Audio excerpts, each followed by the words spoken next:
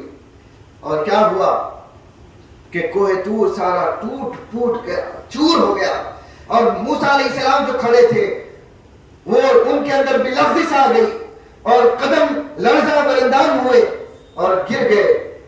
کہا فخر موسیٰ صعیقا کہ موسیٰ بے ہوش ہو کر گر گئے. جو ہی وہ جھلک پڑی کوہ طور پر، اس جھلک کے دیدار نے وہیں پہ بے ہوش کر دیا. تو اب اللہ نے سبیل دی تھی، جواب مل گیا کہ نہیں کر سکتے دیدار. لیکن جب ہوش آیا تو اب جب یہ بے ہوشی سے پہلے موسیٰ کو اپنے ہونے کا خیال تھا، اب ہوش آیا، اب یہ ہوش دوسرے تھے. وَتَبَتَّلْ إِلَيْهِ تَبْتِيلًا قرآن کہتا ہے کہ کٹ کر اپنے آپ کے اوپر، نفس کے اوپر اپنے ہونے کی چھری سے جب اس کو کاٹا جائے اور خدا کے ہونے کے وجود کو ثابت کیا جائے اور اپنے کو خود کو مٹا لیا جائے، وہاں تبتل ہے. اس کے بعد تبدیل کیا ہے کہ پھر اس ختم اپنے نفس کو ختم کرنے کے بعد کہ تو ہی تو ہونے کو جب منظور کر لیا جائے اس کو تبدیل کہتے. جب یہ کیفیات کے ساتھ جب دوسرا ہوش آیا تو کہا کہ یہ ہوش دوسرا ہوش ہے موسیٰ کا، پہلے کا ہوش ختم ہوا. یہ اولیاء صالحین کے نکات وہ فرماتے ہیں کہ پہلا ہوش میں ہوں، میں ایسا ہوں، میں فلاں ہوں، میں فلاں کا بیٹا ہوں، یہ ہوش ختم ہوئے. اب نیا ہوش ہے. اولیاء کے پاس میں یہی ہوش لے کے آنا کہ جو پہلے انا کر کے آتے ہو اس انا کو مٹانا ہے. اس کے بعد میں کیا ہوں؟ میں نہیں ہوں، آپ. حضرت چراغ دلی نصیر الدین پہنچے تھے نظام الدین اولیاء کے پاس میں سید ہوں، سید کا بیٹا ہوں. عالم تھے، بہت بڑے عالم. پہنچے دروازے سے ہی لوٹا دیے گئے. مرید ہونے پہنچے تھے، لوٹا دیے گئے. پھر آئے، پھر لوٹا دیے گئے. سب کو قبول کر رہے ہیں، نصیر کو قبول نہیں کر رہے. نظام الدین اولیاء کا دربار، وہاں سے اندر سے اجازت ہی نہیں مل رہی کہ نصیر کو نہیں. گھنٹوں کھڑے ہو رہے ہیں، چلے جا رہے ہیں. تو ایک دن دروازے پر آئے، دل میں خیال چل رہا ہے میں تو فلاں ہوں، واپس لوٹا دیا جا رہا ہوں. میں ارادت مخلص وہ کر رہا ہوں کہ مرید بننا. مرید ہونے کی جو بات ہے وہ مخلص تھی، لیکن انا جو تھی وہ غلط تھی. تو اندر سے نظام الدین اولیاء نے مصرع پڑھا اور کہا کہ اے نصیر الدین، ہمارے پاس سیادت کو چھوڑ کر آؤ تو پھر سید بن کے نکلو گے. اپنی سیادت کا ہوش کھو کر آؤ تو ایسے سید بن کے نکلو گے کہ سارا دلی تمہارے چراغ سے روشن ہو جائے. جو ہی سنا اپنے آپ کے ہوش ختم کیے، آگے بیٹھے رہے، درباروں کی جوتیاں سنبھالی، مریدوں کے بول و برات صاف کیے، خانقاہ کے بیت الخلا صاف کیے، خانقاہ کے اندر جھاڑو دیا. وقت کا عالم سید زادہ جھاڑو دے رہا ہے، سب کر رہا ہے.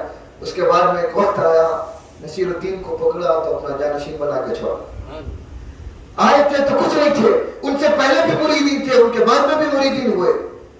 اپنی انا کو ختم کر کے جب آتے ہیں اور ان کے ہونے کے بعد کسی اور چیز کے ہونے کا خیال نہیں جب باقی رہتا تو عطا ہوتی ہے، پھر کام لیے جاتے ہیں، پھر سربلندی ہوتی ہے، پھر اللہ کے حضور قبولیت ہوتی ہے. وہاں بھی یہ ہوا کہ امیر خسرو تھے اور ایک طرف نصیر الدین چراغ دلی تھے، دونوں موجود ہیں.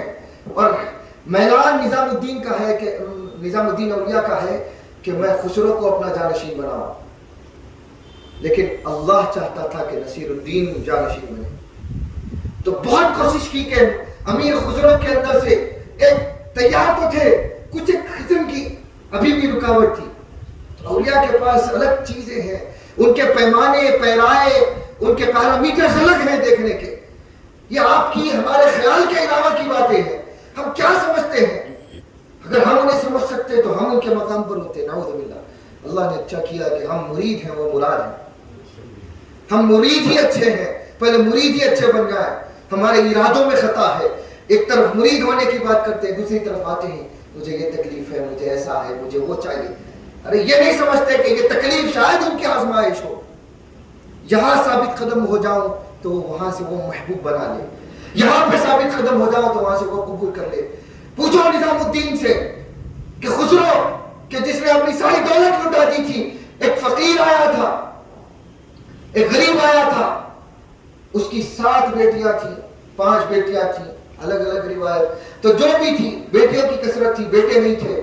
ساری زندگی کام کیا لیکن بیٹیوں کے نکاح کے لیے پیسے جمع نہیں کر سکا تھا. آیا تھا نظام الدین اولیاء کی سخاوت سن کے، کہا کہ حضرت آپ کی سخاوت سن کر آیا ہوں، کچھ نواز دیجیے، میری بیٹیوں کا نکاح کرنا ہے، فلاں ہے، حالات اچھے نہیں ہیں، کھانے کو کچھ نہیں ہے. تو اٹھائی اپنی نالین دے دی، کہا کہ جاؤ یہ لے جاؤ. وہ دل میں سوچ کر جا رہا ہے کہ آیا کچھ اور سوچ کے تھا، نالین دے دی. راستے میں چلے ہیں، وہاں سے امیر خسرو جو درباری تھے اس وقت بادشاہ کے، تو کسی اور جگہ کو فتح کر کے، کسی اور علاقے کو فتح کر کے مال لے کر، اور پھر بادشاہ نے ان کو، بادشاہ کے دربار کے شاعر بھی تھے، تو بادشاہ نے ان کو بہت سارا مال وغیرہ سونا چاندی عطا کیا تھا. اس کو لے کر آ رہے ہیں اونٹوں پر، گھوڑوں پر لے کر آ رہے ہیں. جیسے ہی ایک لمحہ ہوا تو کہا کہ مجھے کچھ قسم کی خوشبو آ رہی ہے. اس خوشبو کی تلاش میں اس فقیر تک پہنچے، کہا کہ مجھے میرے پیر کی خوشبو آ رہی ہے تجھ سے، بتا تیرے پاس میں کیا. کہا کہ کون پیر؟ کہا کہ میں نظام الدین اولیاء کا مریدی. بتا تیرے پاس میرے پیر کی کون سی چیز؟ تو کہا کہ میں ان کے پاس گیا تھا، ایسا ایسا معاملہ ہے، اور انہوں نے مجھے یہ دے دیا. کہا کہ نہ، میں تجھ سے سودا کرنا چاہتا ہوں، اگر تو راضی ہو تو اس نالین کو لیتا ہوں اور سارا یہ زیورات اور سارا مال تجھے دے دوں. تو کیا تو راضی ہے؟ وہ راضی ہو گیا. نالین کے بدلے ساری دولت دے دی، اور پیر کے نالین کو سر پر اٹھا کر دلی آئے. حضرت نظام الدین اولیاء کے پاس پہنچے تو جو ہی دور سے آتا ہوا دیکھا تو یہاں پہ بیٹھے بیٹھے خانقاہ میں کہتے ہیں واہ واہ خسرو تو نے کامیابی کا سودا کیا، واہ خسرو تو نے کامیابی کا سودا کیا، تو کامیاب ہوا. جیسے ہی آئے نالین قدموں میں رکھی تو کہا کہ کیا ہی فائدے کا سودا کیا. ایسا خسرو جس کے بارے میں کہتے ہیں کہ میرے حضرت نظام الدین کے انتقال کے وقت خسرو قریب نہیں تھے، شہر میں نہیں تھے. تو کہا کہ خسرو کو پتہ ہونے نہ دو، میری میت کو اس کے آنے سے پہلے دفنا دینا. کہا کہ اگر وہ آئے گا تو مجھے اٹھ کر ملنا پڑے گا. کہا مجھے قبول نہیں، شریعت اجازت نہیں دیتی. اور پھر ایک مقام پر کہا کہ کاش شریعت اجازت دیتی تو میری اور خسرو کی مزار ایک ہی ہوتی، ایک ساتھ دفن کیے جاتے. وہ کیفیات تھی محبت کی، لیکن اس کے باوجود چاہتے تھے کہ جانشین خسرو بنے. خسرو کے اندر کچھ شے تھی جو کمی تھی. ناقصانہ پیر کامل بننا ہے تو نقص کو دور کرنا ہے کچھ نہ کچھ جو عام طور پر نظر نہیں آتا وہ پیروں کو نظر آتا ہے. کہا کہ نہیں، مشائخین نے دیکھا کہ ابھی کامیاب نہیں ہوا. وہاں سے اللہ کا حکم ہو گیا کہ نصیر کو دے دو جانشین. تو کہا حضرت نظام الدین نے وہ تاریخی جملہ کہا کہ نظام الدین چاہے خسرو کو اور خدا چاہے نصیر کو. کہا کہ نصیر الدین کو بلایا اور اپنی جانشینی دے دی. یہ کیفیات فنائیت سے آتی ہے. نصیر الدین بعد میں آئے تھے، کامل ہو گئے تھے، اور وقت آ گیا تھا کہ خسرو نظام الدین کو پردہ کرنا ہے. اللہ کے فیصلے ہوئے کہ جاؤ جانشینی دے دی. حاضرین مکرم، ساری باتیں آپ کو نقطے کی طرف کیا لانا ہے کہ اپنے آپ کو فنا کرنا پڑتا ہے. یہ جانشینی کی چاہت، خلافتوں کی چاہت، اپنے پیر کے بازو بیٹھنے کی چاہت، اپنے پیر کے قریب میں رہنے کی چاہت، پیچھے پیچھے چلنے کی چاہت، یہ ہر قسم کی چاہتیں ختم کر کے اپنے آپ کو مرید ہی سمجھ کر رہے تو ساری عنایتیں وہاں سے شروع ہوتی ہیں. ساری عنایتوں کے نچھاور وہاں سے شروع ہوتا ہے. وہاں سے آپ کے اوپر عنایات کی برسات شروع ہوتی ہے. کہیں رہیں دل کے اوپر ایسی تاثیرات پیدا ہوتی ہیں کہ وہاں آپ دور بیٹھے رہیں تو بھی وہاں بارش ہوتی ہے. خود شیخنا الحبیب مجتبیٰ سے فقیر نے سنا کہ کہا کہ کتنے ایسے آتے ہیں ہمارے پاس جو دور بیٹھتے ہیں ہمارے سے، کبھی کبھی تو ملاقات بھی نہیں ہوتی لیکن دور بیٹھتے ہیں، لیکن وہ ہمارے دل سے بہت زیادہ قریب ہیں. اور کتنے قریب بیٹھتے ہیں لیکن قریب بیٹھنے میں ہوتے ہیں، دل سے کچھ بھی قریب نہیں ہوتے. یہ خود ان کا فرمان فقیر نے سماعت کیا. حاضرین مکرم، سیدنا الحبیب عیدروس بن حسین عیدروس رضی اللہ عنہ کی پرورش اسی آگ پر، اسی محبت کی کیفیات پر ہوئی تھی. 4 سال کی عمر سے اس کیفیات میں اپنے آپ کو فنا کر رہے تھے، تہجد گزار تھے 4 سال کی عمر سے.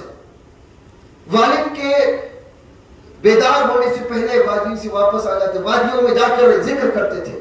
والد کے بیدار ہونے سے پہلے تہجد کے وقت میں واپس آ جاتے، والد کا ساتھ دیتے اور پھر والد کے ساتھ مسجد میں جاتے، جامعۃ الحزم، وہاں جا کر پھر تہجد سے لے کر عشاء تک والد کے ساتھ ہوتے، پھر واپس آتے ناشتہ کرتے اور پھر دوسری مصروفیات، مکتب جانا، مدرسہ جانا، اکابرین سے علم حاصل کرنا وغیرہ وغیرہ، بہت سارا کچھ. ایسی فنائیت حاصل ہوئی کہ روایات میں ہے سیدنا حبیب عیدروس کے بارے میں، عرب و عجم میں اور خود حضرموت میں یہ بات مشہور ہے کہ جب سیدنا حبیب عیدروس اپنے جد امجد سیدنا عبداللہ عیدروس رضی اللہ عنہ کی بارگاہ میں زیارت کے لیے جاتے تو کچھ دیر مراقب ہوتے اور کیفیات اور رنگ چہرے کا بدلتا رہتا حتیٰ کہ وقت آتا کہ سیدنا حبیب عیدروس کو وجد طاری ہوتا اور مزار اقدس کی اطراف یا عیدروس کہتے ہوئے رقص کرتے، حتیٰ کہ اس کا معاملہ یہ ہوتا کہ نور چھنتا ہوا ایسا اترتا تھا قبہ میں سیدنا حبیب عبداللہ عیدروس کے کہ پھر اس کے بعد حاضرین کی بصارتیں ختم ہو جاتی اور اولیاء صالحین کہتے ہیں کہ یہ مناظر ہم نے دیکھے کہ خود سیدنا عبداللہ عیدروس مزار انور سے نکل کر سینے سے لگاتے اور انہیں ٹھنڈا فرماتے تھے. سیدنا حبیب عیدروس کو صفا وقتی وغافتنی دلانی سکرت من خمور اہل المعانی، کہ یہی تو بتا گیا کہ میرے اوقات پاک ہوئے، صفا وقتی وغافتنی دلانی، اور مجھے اتنا قریب کیا گیا. سیدنا عبدالرحمن بن مصطفی العیدروس صاحب القاہرہ، سیدنا حبیب عیدروس کو ان سے اجازات علم حدیث بھی ہے، اجازات علم نظر بھی ہے، اجازات علم نظم بھی ہے. سیدنا عبدالرحمن بن مصطفی العیدروس پڑھے ہوئے سیدنا حبیب عبدالرحمن صاحب دشتہ سے، ان سے اجازات حدیث ہے. پھر المحدث قطانی اپنی کتب میں وہ حدیث کی روایتیں اور اس کی اسناد بیان کرتے ہیں سیدنا حبیب عیدروس کے حوالے سے. لوگوں نے حبیب عیدروس کو کرامتوں کے لیے سمجھا ہے، ہمارے لوگ صرف اتنا ہی پہچانتے، کرامتیں ان کی گرد راہ ہیں، کرامتوں کی ان کے پاس ضرورت نہیں اور حاجت نہیں. وہ خوارق عادات کے علاوہ وہ ادا ہو جاتی ہیں، وہ چاہتے نہیں ہیں کہ کرامتیں دکھائیں لیکن وہ ان سے صادر ہو جاتی ہیں. جو کرامتوں کا مرید ہے کہ مجھے یہ کہا یہ ہو گیا، انہوں نے یہ کہا تھا ایسا ہو گیا، ان کے اشارے پر یہ ہو گیا، تو یقین جانیے یہ عقیدہ اہل سنت ہے. جو کرامتوں کو دیکھ کر مرید ہوتا ہے، کرامتوں کا مرید ہوتا ہے، وہ دجال کے فتنے میں آسانی سے پھیلنے والا، پھنسنے والا. کیونکہ دجال ایسی چیزیں بتائے گا آ کر کہ اس کو دیکھیں گے تو اس کے جادو کو اور اس کی عادت کو اور اس سے صادر ہونے والے ایسے افعال کو دیکھیں گے تو لوگ کرامتیں سمجھ کے مرید ہو جائیں گے. تو مرید کرامتوں کے لیے نہیں، مرید ان کی زندگی کے اندر انہوں نے کیا کہا دیکھ کر نہیں، وہ کہ جس کو سیدنا شیخ عبدالقادر جیلانی نے کہا، ایک شخص آیا مرید ہونے کے لیے، زمانہ تھا کرامت دیکھنے کا محتاج تھا، کرامت نہیں دیکھی تو مرید بھی نہیں ہوا، چلا جا رہا تھا. جب اٹھ کر جا رہا تھا 5-6 مہینے کے بعد تو اس کو آواز دی اور کہا کہ آیا کس لیے تھا، جاتا کیوں ہے؟ تو کہا کہ حضرت آپ کی کرامتوں کا شہرہ سنا تھا تو کرامت دیکھنے آیا تھا، مرید ہونے آیا تھا.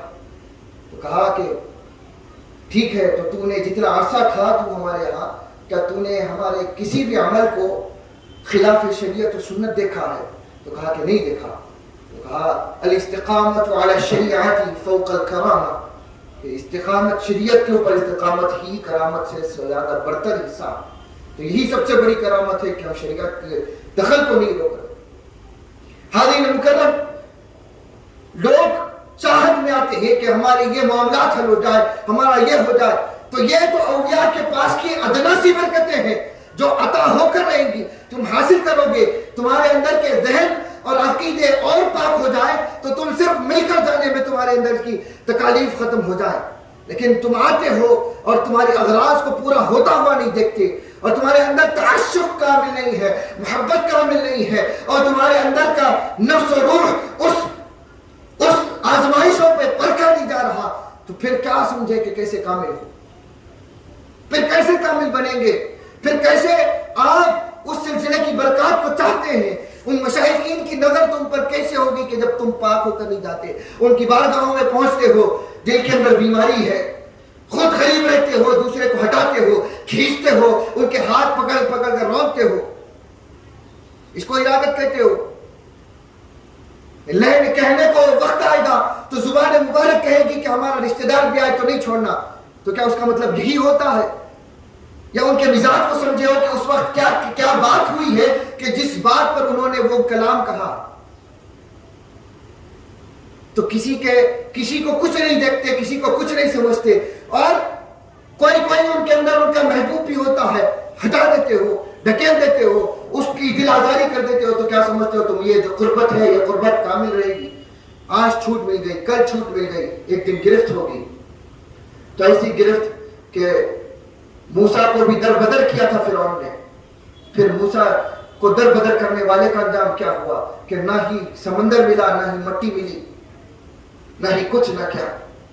تو پھر کیا سڑتے رہو قیامت تک، ہمارے موسیٰ کو ہمارے در سے ہٹایا تھا، پھر کیا ہوا؟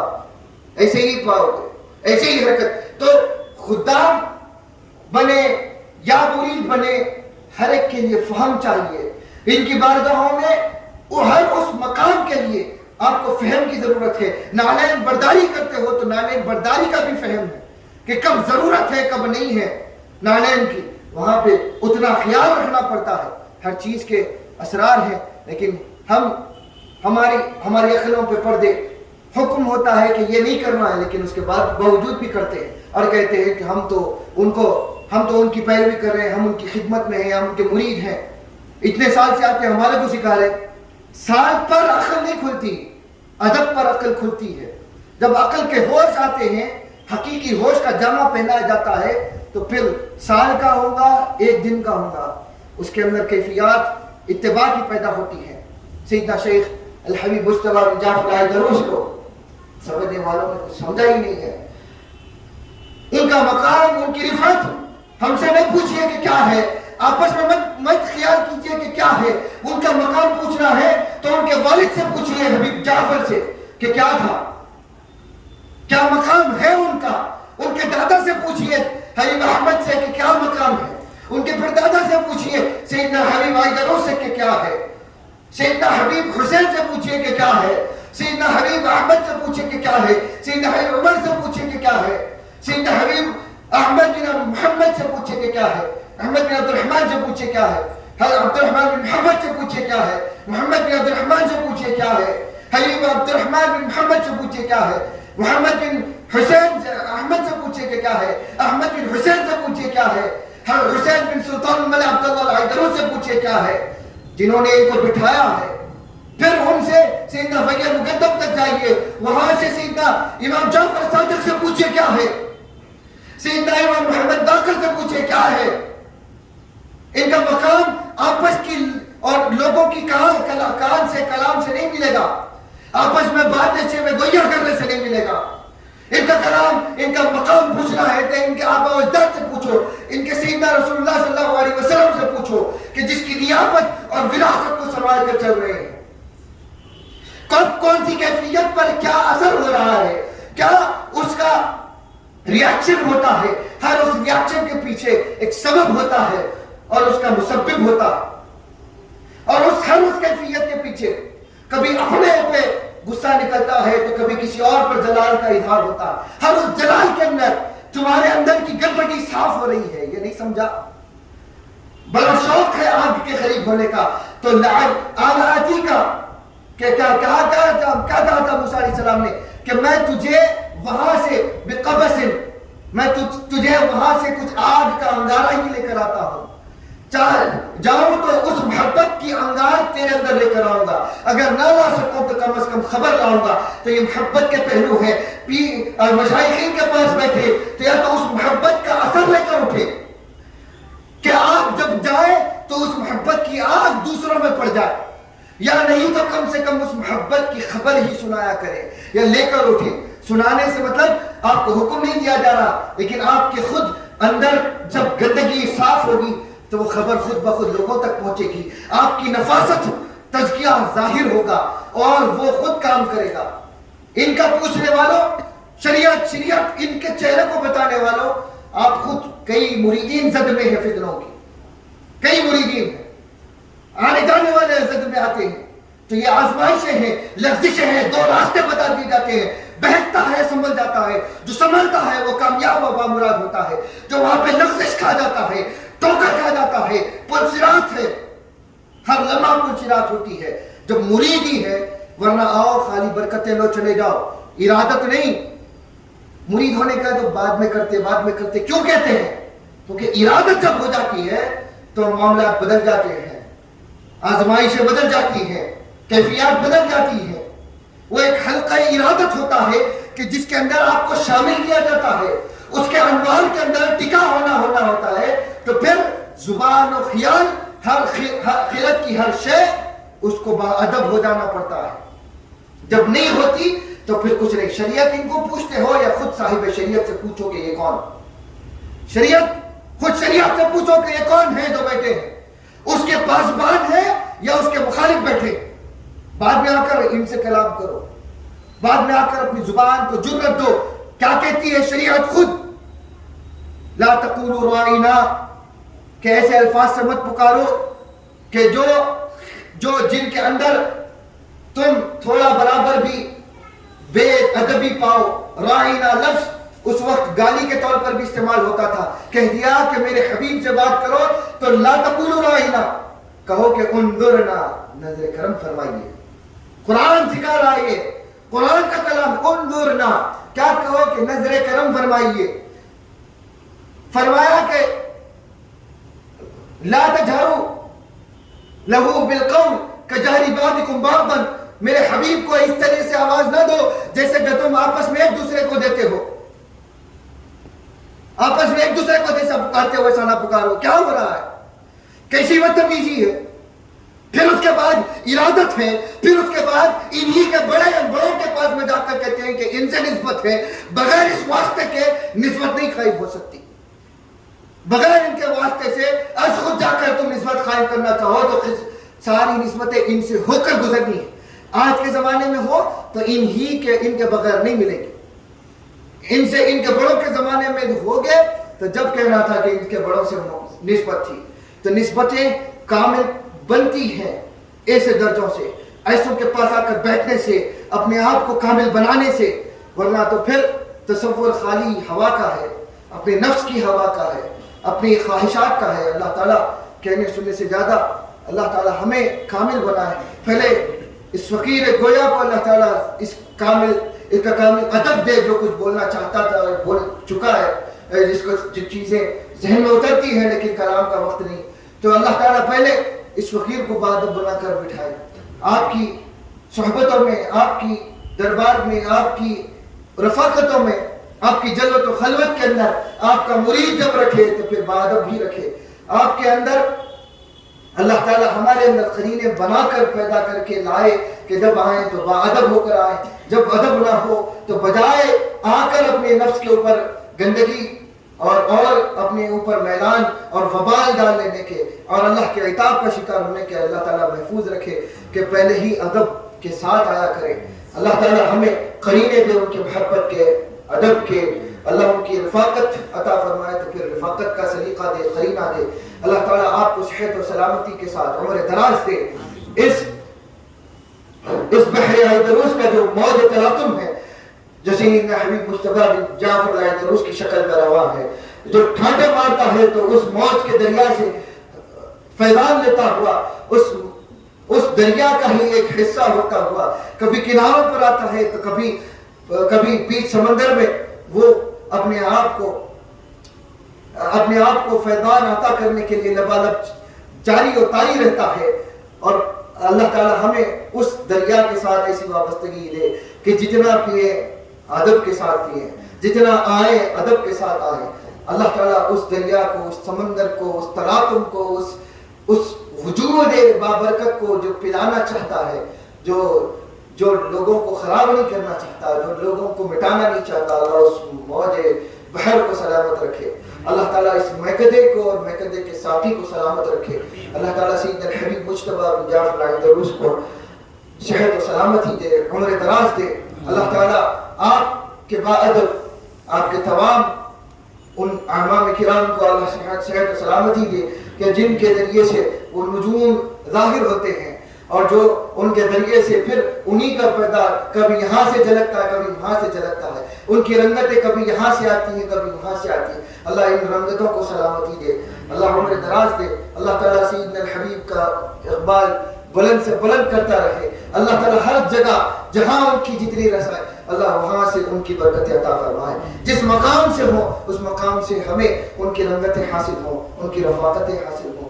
اللہ ہمیں سلامتی دے، اللہ تعالیٰ ان کے تمام اعداء کو بھی ہدایت عطا فرمائے، وصلی اللہ علیہ وسلم محمد و آلہ وصحبہ وسلم.